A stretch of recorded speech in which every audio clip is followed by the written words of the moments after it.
हाँ हाँ, मैं तो छोटा हूँ, सारी जिंदगी छोटा ही रहूंगा। सदा बड़े भाई की उतरन ही पहनता रहूंगा। क्यों माँ, क्या मेरा इस घर पर कोई अधिकार नहीं? महेश ने बुरा सा मुंह बनाकर कहा। रात गहरी हो चुकी थी। कमला ने रसोई समेटी और बाहर आकर दोनों बेटों के पास खड़ी हो गई। वे दोनों आपस में किसी बात को लेकर झगड़ रहे थे। तुम दोनों कब लड़ना छोड़ोगे, मेरी समझ में नहीं आता। तुम लोग क्या चाहते हो? क्यों इस घर को लड़ाई का अखाड़ा बना रखा है? आज तक तो तुम्हारे पिताजी मुझसे लड़ते रहे। उस मानसिक क्लेश को सहते सहते मैं तो आधी हो चुकी हूँ। जो कुछ शेष हूँ उसकी कसर तुम दोनों मिलकर निकाल रहे हो। पर माँ, तुम हमेशा बड़े भैया का ही पक्ष क्यों लेती हो? क्या मैं तुम्हारा बेटा नहीं? तुझे तो हमेशा उससे चिढ़ रहती है। माँ मुंह बनाते हुए अंदर चली गई। वैसे यह सच भी था। माता पिता के पक्षपातपूर्ण व्यवहार के कारण ही सुरेश व महेश आपस में बहुत लड़ते थे। माँ का स्नेह बड़े सुरेश के प्रति अधिक था, जबकि पिता छोटे महेश को ही ज्यादा चाहते थे। दोनों भाइयों की एक छोटी बहन थी, स्नेह। स्नेह बेचारी घर के इस लड़ाई झगड़े के माहौल में हरदम दुखी रहती थी। सुरेश व महेश भी उसे अपने पक्ष में करने के लिए हरदम लड़ते रहते। वह बेचारी किसी एक का पक्ष लेती तो दूसरा नाराज हो जाता। उससे दोनों ही बड़े थे। वह चाहती थी कि तीनों भाई बहन मिलकर रहें, घर की बढ़ती हुई समस्याओं के बारे में सोचें, खूब पढ़ें, ताकि अच्छी नौकरियां मिल सकें। उसने जब से होश संभाला था, घर का वातावरण ऐसा ही आतंकित सा देखा। माँ बड़े भाई का ही पक्ष लेती। शायद उन्हें लगता होगा कि वही उनके बुढ़ापे का सहारा बनेगा। पिता माँ से ही उलझते रहते और छोटे भाई को दुलारते। वह बेचारी उन सब के लड़ाई झगड़ों से डरी परेशान सी उपेक्षिता सुबह से शाम तक इस सोच में डूबी रहती कि घर में कब व कैसे शांति हो सकती है।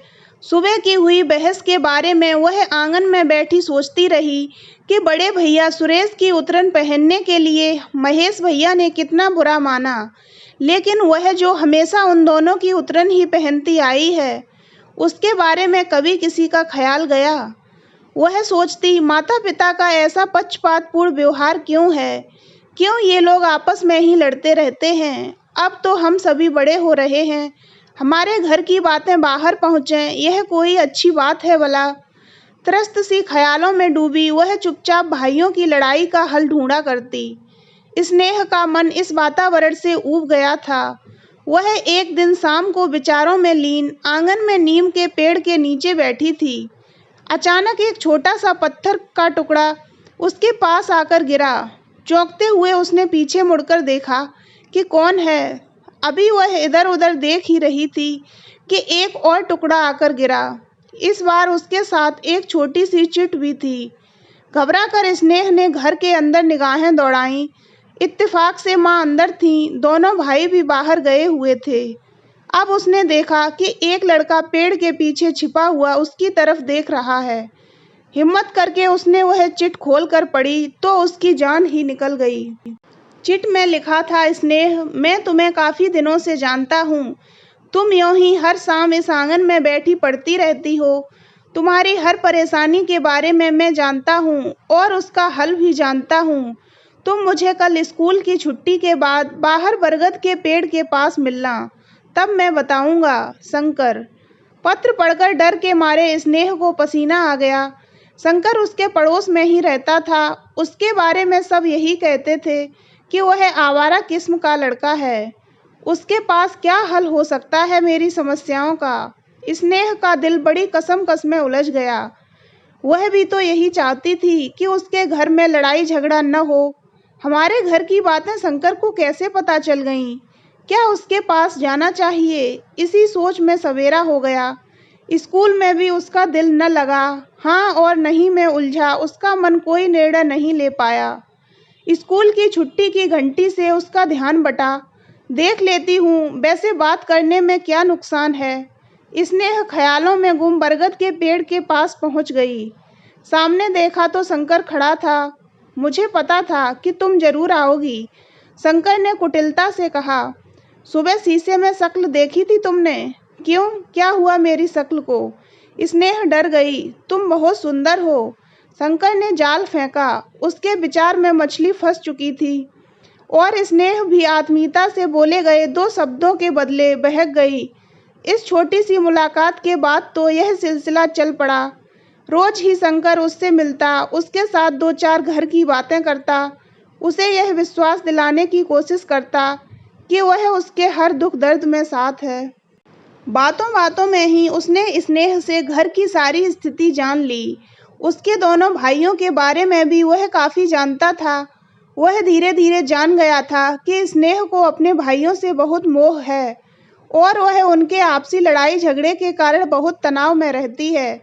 शंकर ने यह कमजोरी पकड़ ली थी। वह स्नेह के प्रति झूठी सहानुभूति जताकर अपनी स्थिति मजबूत करना चाहता था। वह एक आवारा लड़का था जिसका काम था स्नेह जैसी भोली भाली लड़कियों को फंसाकर अपना उल्लू सीधा करना। अब स्नेह घर के झगड़ों से थोड़ी दूर हो चुकी थी। वह अब शंकर के ख्यालों में डूबी रहने लगी। महेश को 1-2 बार उसकी यह खामोशी चुभी भी थी, पर वह खामोश ही रहा। महेश को तो बस सुरेश को ही नीचा दिखाने की पड़ी रहती थी। दोनों भाई घर की बिगड़ती स्थिति से बेखबर थे। वे दोनों चाहते तो आपसी समझ से लड़ाई झगड़े को दूर कर सकते थे और सच कहा जाए तो उनकी इस स्थिति के जिम्मेदार उनके माँ बाप ही थे। अभावग्रस्त जीवन अक्सर कुंठा का शिकार हो जाता है। जहाँ आपस में एक दूसरे को नीचा दिखाने की बात आ जाए, वहाँ प्यार का माहौल कैसे बना रह सकता है। स्नेह शंकर से रोज ही कहती कि वह उसके भाइयों का झगड़ा समाप्त करा दे। शंकर भी उसकी इस कमजोरी को भुनाना चाहता था। उसकी समझ में स्नेह अब उसके मोह जाल में फंस चुकी थी। दूसरी ओर स्नेह शंकर की किसी भी बुरी भावना से परिचित नहीं थी। उसने अनजाने में ही सहज हृदय से उस पर विश्वास कर लिया था। उसका कोमल मन घर की कलह से निजात चाहता था। एक दिन ऐसे ही स्नेह शंकर के पास जा रही थी कि रास्ते में बड़ा भाई सुरेश उसे मिल गया। तू इधर कहाँ जा रही है? भैया, मैं अपनी सहेली के पास कुछ नोट्स लेने जा रही थी। स्नेह ने शक पकाकर कहा। तू घर चल, नोट्स मैं लाकर दे दूंगा और आगे से स्कूल के बाद सीधी घर जाया कर, वरना मुझसे बुरा कोई नहीं होगा, भाई ने धमकाया। उस दिन शंकर इंतजार ही करता रह गया। अगले दिन वह बड़े गुस्से में था। कारण जानने पर स्नेह से बोला, अच्छा, तुम्हें आने से मना कर दिया और खुद जो दोनों सारा दिन घर से गायब रहते हैं तब कुछ नहीं होता। उस दिन स्नेह बहुत डर गई। शंकर के चेहरे से लगा कि वह उसके भाइयों से बदला लेना चाहता है। वह सोचने लगी कि कहीं उसके कारण भाई किसी परेशानी में न पड़ जाएं। उसने शंकर को समझाना चाहा, मैं अब तुम्हारे पास नहीं आऊंगी।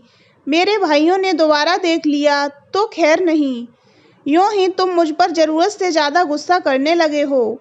मैं तो तुम्हें एक अच्छा दोस्त समझती थी।